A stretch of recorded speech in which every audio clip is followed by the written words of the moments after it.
I have one question. Utopia opens change for the better. Is there any suspicion that More is a millennialist and that he is anticipating the end of days in which humanity is going to be judged finally as being the followers of the Antichrist or redeemed? And he wants to place his utopians in the redemption category? Is this for me? It could be for anybody. Redemption comes with your monthly salary. I don't know. Well, I mean, certainly he believed in a second coming. Of course he did. You know, he wrote the 4 last things: death, judgment, heaven, and hell. Meditated on those at some length. But I don't know. I would be interested in what you know, others who may have a more extensive knowledge of More's entire. I'll be talking to that tomorrow. Yeah. Exact question. Yeah. You know, whether he believed it. They do good answer for us. Whether he believed it was imminent, that I don't know. I would be interested to. So I will have to come to see More's paper to find out. I guess that some of the changes taking place in 16th century England probably look like the end of the world to a certain extent. I'm focusing on economy because I think that that was one of the big, I mean, in the end, as you said, redemption comes from monthly salary.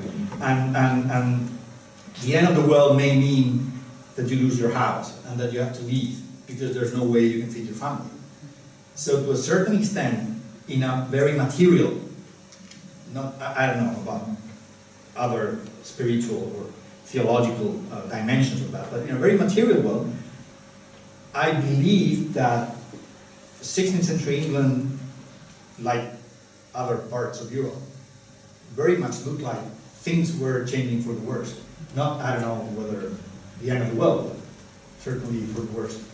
One thing I'll say, just one additional thing, is that the end of Utopia, at least reads to me like an anticipation of further dialogue into the long future. Certainly a desire as he leads Hythloday into lunch by the hand. And you know, it's a very friendly gesture. He ends by looking ahead to further conversations about these matters and a desire for further conversation. Now, whether you know, that's 1516, right on the eve of you know, Luther posting his 95 Theses. Whether the world started to look very different and you know, under threat of collapse right after the publication, the first publication of Utopia, I could see that as a real possibility for more. I don't think he was a millennialist, but he had this idea of the end of the world with 2 very clear images. One of them is the Ottoman threat. I mean, the Turks were at the gates of Vienna, and also the spread of Lutheranism and other heresies. And it is interesting to notice how Luther and More were accusing each other of being the Antichrist or the messengers of the Antichrist. So from his perspective, the breaking of the Western Church might be perceived as a kind of end of the world, and also the coming of the Turks. And both things were perceived every now and then as one single issue. And I don't know. It's okay.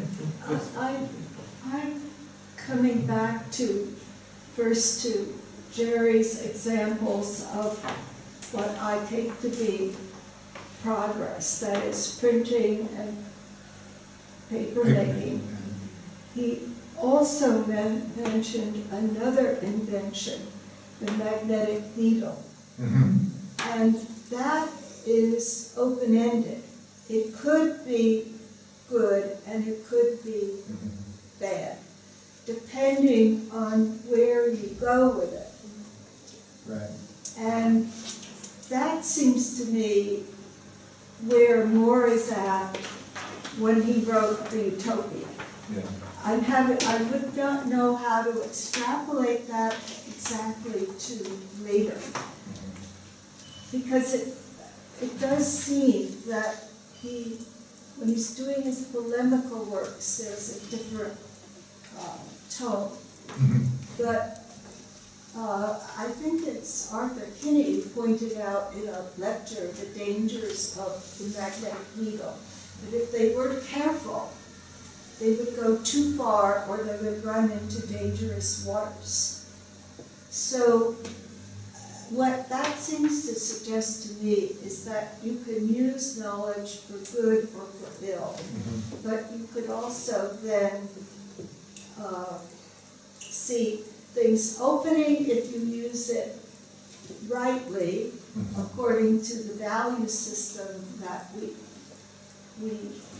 assume and I think believe that More had, or you can misuse it for ill. And it's like a lot of More. I mean, I too see him as in the Utopia ambiguous and nuanced and so on. So the other thing that has always fascinated me and which would tie in with the second speakers is that incredible war section of Utopia, which I'm afraid I read as a kind of black comedy, which is not a popular reading.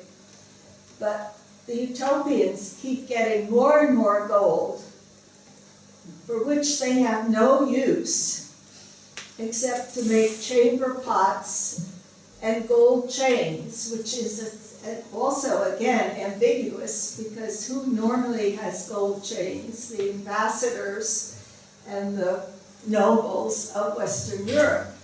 So the slaves in Utopia are loaded down with gold chains, which aren't as heavy as the ones in Western Europe. Another little hidden joke. But the other thing they use it for is to lend it out to other countries. And so they keep collecting more and more money, which they lend out to other countries. It's a weird cycle, which you could probably do more with than I can from an economics point of view. But it's a trade, but it's a weird trade where they keep getting more and more gold, which they then lend out. Then they always seem to win any battle they fight, or they use it to hire mercenaries to fight for them. So the whole war machine is being attacked also, it seems to me. Ironically, in view of what's going on in the West, where all those European countries were fighting each other all the time and hiring mercenaries. So that money, gold, and war are all tied up together. And it does... They are. That's very interesting. I have been thinking about that as well. One thing, well, this reminds me of this contemporary concern with taking democracy to some countries so that they can have a capitalist economy and we can make business with them. That's the general idea. And this is something that we can see in Utopia, because it is true that there's this gold lending to other neighboring communities, but Hitler explains the principle is seldom reclaimed. So it's rather than we want them to be wealthy because we are happier surrounded by wealthy neighbors. They will be more content and we will have fewer problems with them. So it's like, again, the idea that money, wherever it is used, not Utopia, money should be constantly circulating. People should have money to conduct their businesses and to make trade agreements and to buy and sell stuff, although we don't need it. But in those places where it is needed, we're happy to lend them money, to see them prosper, to do business with them, and then, of course, the connection with war. with financing war, which is because we are, and this also connects with the slave thing, we need mercenaries. We pay people to kill other people. So I think that, as always in these cases, economy and ethics and society and ideology are all mixed, and they're difficult to differentiate. I like your emphasis on the anecdote of the magnetic compass. In fact, Henslow himself says that utopian sailors have become more reckless once they've gotten the magnetic compass.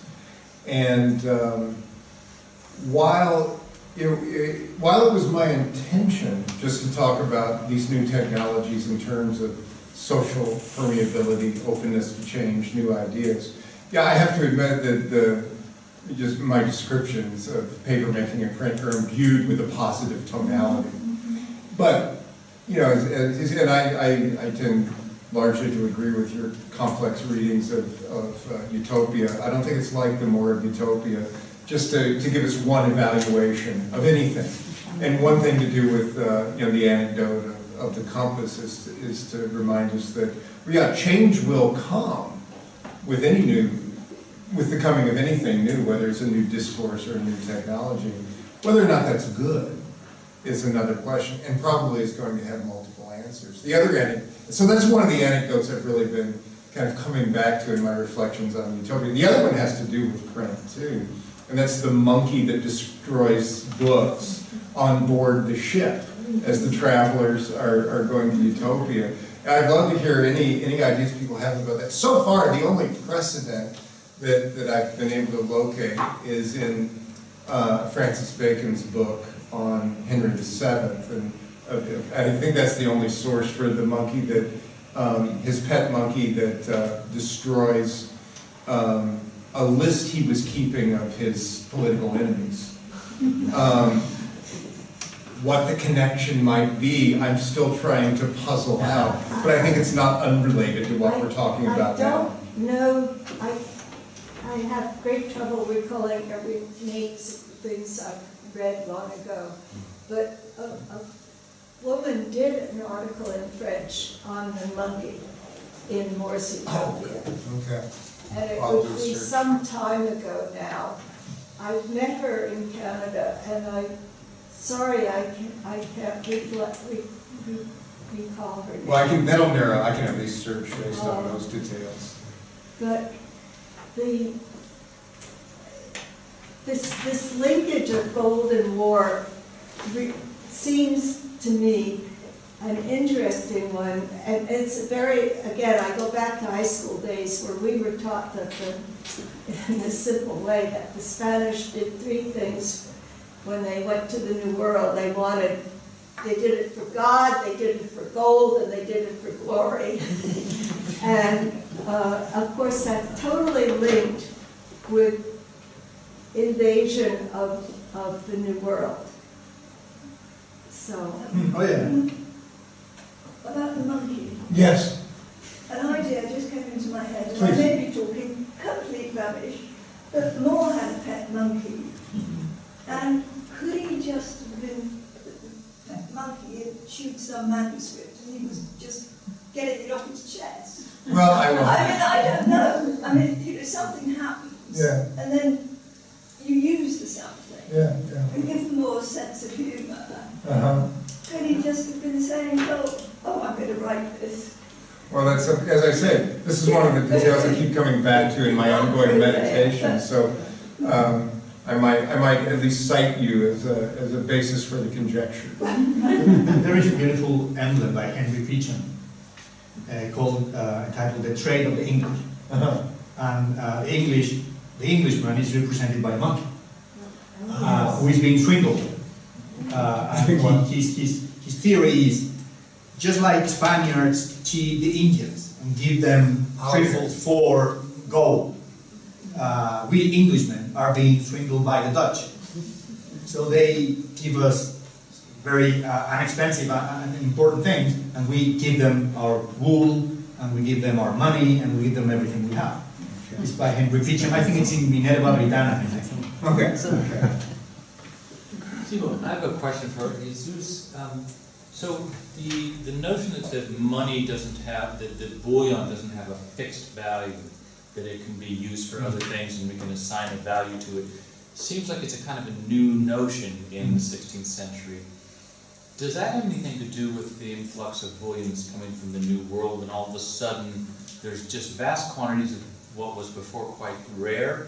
So we realize that this is the value we lay down onto a piece of silver is something notional, that it doesn't really reflect the intrinsic value of the object itself? Absolutely. Apparently it was the School of Salamanca the first who came up with a written explanation for that, but people started to realize that gold was not that valuable in America, in the Indies. It wasn't valuable because there was so much of it. Then it traveled to Europe and it acquired more value there. But then because it kept on coming, there was an influx of bullion. There was an increase in prices. Spain went bankrupt 3 times with Philip II. And that was a paradox, because on the one hand you had the biggest gold mines in the world and the biggest silver mines in the world, but at the same time the country was broken. And gold had to keep on coming to pay the Fuggers and all these bankers. So it's like war, it just keeps happening, but Yeah. it lacks a meaning. There's no way to It's a perpetual not only cycle Spain, behavior. but other countries like England suffered from that, because that money overflowed Spain and was spread throughout Europe. And Henry VIII had to devalue currency even though there was an abundance of bullion in the Yeah, country. yeah. Well, Henry VIII had 2 ways to obtain. Well, apparently when he saw how Charles V was getting that much gold from America, he couldn't. The only thing he found in America was cod and fish.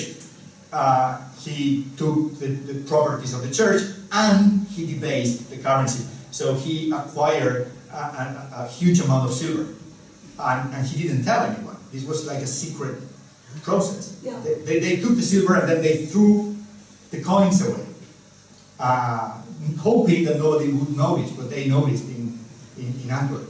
Also, he was getting money by loan from the bankers of Italy by loans, and one of these was Antonio Bonvisi, More's good friend, which is why More was able, among other things, to get news way ahead of other people at a time when news was valuable. Because these great bankers had their own couriers and sources of news. And the Bonvisis were strong in Lucca. And Henry VII also. Yeah, I was going to say, especially with the Medici. And Henry VII, More opposed Henry VII's policies in an early parliament. So there's a personal edge to that. I don't know, would you like to? I was just going to make a tiny point. I've always read that Catherine the Aragon's dowry was one reason why Henry married her. Because Henry had to go to the Pope to get dispensation in order to marry her. So the problem was already there, was known. But he married her because she brought such a big dowry that there was no way they wanted to send it back.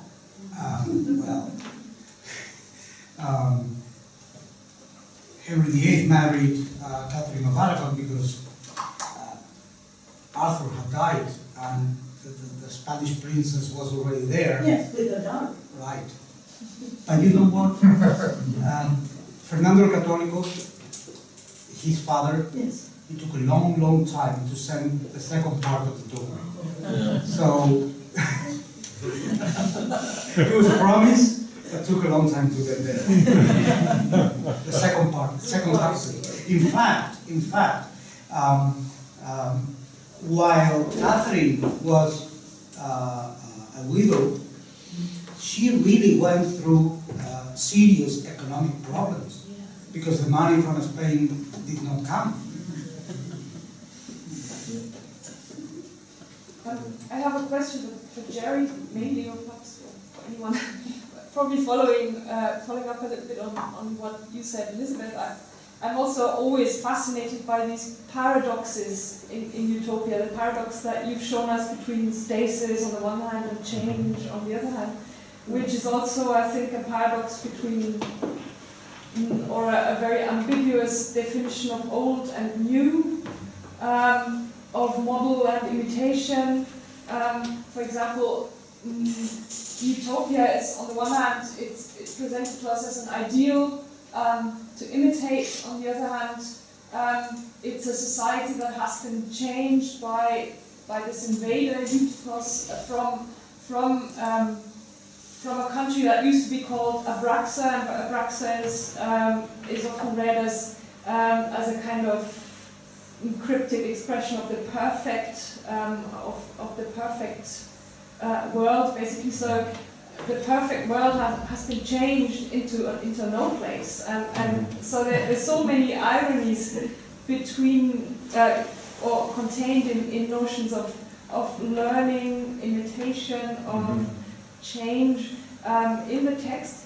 And my question would be, just perhaps a very wide one, but what implications does this have for our concept of utopian literature as a genre? Because it's often defined as, a model that basically arises from a lack perceived in the real society that it's based on, and the lack is then projected onto a utopian either second world or into an imaginary future in order to be imitated. And in one of the Praerga itself, I think utopia is defined as a mirror from which we might then imitate or adapt concepts. But the fact that it's not clear at all in this text what is actually the model and what is to be imitated. Utopians are imitating Europe, are learning from Europe, and it's, on the one hand, they're precisely praised for that in the Utopian Quatrain, for example. They are open to change and to learning from Europe. On the other hand, according to the logic of utopian literature as a genre, Europe, or most readers in Europe, should learn from the model of utopia. So, I mean, it complicates, I think, it completely complicates our notions of what utopian literature is. Yeah, so where's, I mean, I hear a lot of questions there, all of them good. One of them is, where's the model? Yeah. Right? I mean, it is, I think, I mean, we do need to go back, I think, to consider that, character More, author More writes character More at the end of the book as objecting to many things about this utopian commonwealth, so that the More in the text doesn't take it as straightforward reflection of the good, a mirror for the ideal society. And yet, and Miller has pointed this out too, so one of the things that More says as well, I mean, I just can't see that, their community of goods, their attitude toward money, and common property. Well, it just, that does away with everything that's good and noble in life. And Miller points out, well, that's counter to so many other things that More has written. And even up to that point, I mean, a lot of the epigrams, his Latin epigrams, for example, are about the folly of wealth and the folly of prominence on the stage of this world. So on the one hand, we have character More objecting to this ideal, quote-unquote, ideal place. On the other hand, we have character More doing so in a way that seems counter to other things that author More has in fact written. So to say that Utopia is, that More's, the inaugural book of this genre is not exactly the reflection of an ideal place is also not to say that it's simply a dystopia. See, so I take the model to be the kind of open, remember, we're still talking about a moment in history when people were pretty comfortable talking about the status quo as, in some sense, divinely willed. The kings rule by divine right. and so forth. So it's a pretty radical idea to say that no, we need to keep sort of in a place of permanent unbalance, to continue considering possibilities of, to pray with the utopians. If there is a better way of life, please help us to know that. It seems like that's an extremely modern and precocious idea. So it seems to me that that's where the model is. It's in that attitude toward the ongoing dialogue that More gestures toward at the very end. So it's not a sort of complete model of society. It's a very humanist model. It's a humanist model of continuing dialogue and reconsideration. This is a question for Jesus. I probably tend to put more weight on book one than some readers. And taking book one and thinking of what was happening in not just England, but other countries at the time, Raphael of the Deus, according to the narrative, comes from Portugal. And I was wondering at one point, before anyone was thinking about slave societies, where the slaves that he introduces in book two, what was the comparable thing in book one? And I discovered along the lines that Portugal had a huge number of slaves by the early 16th century, that Lisbon had an enormous slave society. And so I've often wondered if we shouldn't take what was happening in Portugal as seriously as what was happening in Spain, because he wrote it in presumably in 1516 and 18.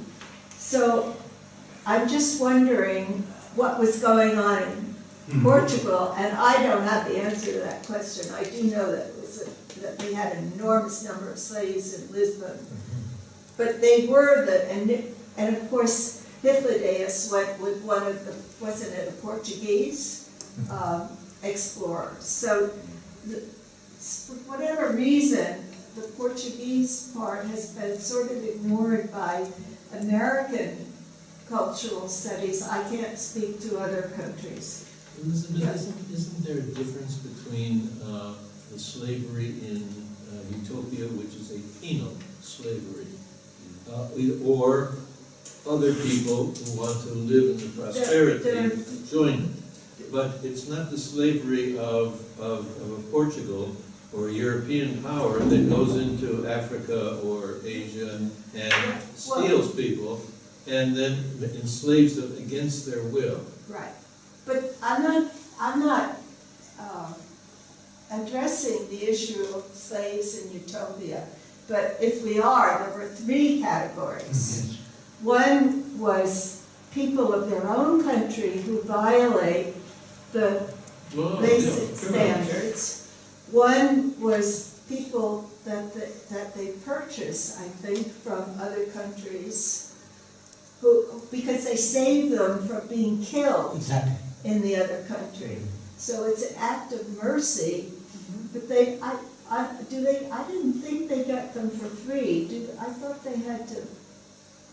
Anyway, and the third category is the group, your second group, the group that came in willingly and could leave because they lived better in Utopia than they could in their own country. They were free to go home after a certain time, but most of them did choose to stay in Utopia. And somehow when I read that in the last few years, I was thinking of the problem of the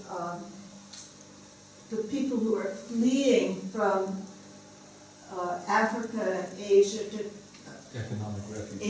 economic refugees as well as the migrants. And I mean, More just seems to raise questions that are so fundamental, no matter what issue we think about. But yes, and of course then they're dressed in the very things that would make them admirable models in in Europe. So Just a brief idea on what you mentioned. yeah, The Portuguese nature of Judaism is very, very interesting because there was a strong, we all know, strong Portuguese Jewish community in Central Europe. After 1492 in Spain and a few years later in Portugal, they had to flee. But also about slavery, there's a colleague and friend who's now retired, Gustav Ungerer, a German scholar, who has very convincingly argued with documentary sources that slave trade was being conducted by English merchants in Andalusia in the early 16th century. I bet. So not just the Portuguese who were into that and the Spaniards, but there were quite a few English tradesmen buying and selling people in Seville, in the Canary Islands, and in the Azores in Portugal. And there is a distinction between the slavery or slave trade and the slave, the native or the slaves as a task force. Because there were slaves in Spain and Portugal. But they usually remind more the use of slaves in Utopia than the slaves that were sent to America. That is, they were usually domestic slaves that eventually could obtain their freedom. They could even marry other Spaniards, you know. There is a very curious story is that in Easter celebrations, you know, that they have fellowship, and there is still fellowship. And in Seville, for instance, there were several fellowships that were only of black slaves. And then all of them were, black, except the secretary that was white, because he was the only, a black slave was not supposed to write. And then it was, there is still now a fraternity that is called the Fraternity of the Black, Cofradía de los Negros, and there is from 1750 or something, there is no black. What happened to those black people? I mean, they melted into the population and still the name. So that we have a lot of references to domestic slaves, even in Buscón, for instance, in many. And then I think that distinction is interesting. Some of them were used for trade and they were sent to America, but some other people remained in Spain and then they were not exploited on an economic basis, like plantation and all those things. Did the Moors have slaves before they were expelled and a reconquest in Spain? I'm sorry? Did the Moors, did the Islam culture have slaves, domestic slaves? What happened to those slaves? Were they expelled too, or were they? Well, you know that the expulsion of the Muslim population in Spain took several stages and happened in several. So all those who baptized and converted were originally allowed to stay. But in 1609 was the great expulsion, and they all had to leave. They all had, well, except those very special cases in which the Moorish population was like 50–60% of a region, so they couldn't be expelled because then the region's economy would collapse. Yeah. So they were allowed to stay. But all of them had to leave, yes, because all the slaves of the Muslims had to be Muslims. I mean, a Muslim could never have a Christian slave. So they have to leave with their masters, yes. Last question. Is it true that a lot of the slaves that were present there in Lisbon were black? I'm sorry that... So, is it true that a lot of slaves, as Elizabeth mentioned, in Lisbon has a very big slave market, were many of them black? Yeah, well, yeah, sure, because the Portuguese were trading in Africa. Yeah. Because there is a connection with the name of Moros directly. And another thing, why maybe Portugal is mentioned as the country of origin. Late 15th century, the Portuguese were very active in discoveries, and they end up in India, where they created first settlements. Actually, because they were searching for a mythical kingdom, High Priest John, who would be Christian. They located somewhere in India or Ethiopia, Go. And they thought, they really believed it, that there was like a huge Christian empire somewhere they didn't know of, and they were really serious in trying to find. They were probably referring to Ethiopia. Probably, yeah. The Christian community Yes. in Ethiopia. They were really believing it and trying to find them to make a strategic alliance to then together further conduct the Reconquista to actually attack the Muslim countries from both sides. So I think that's maybe also linked through Christian reorientation. Let us thank our speakers and yourselves.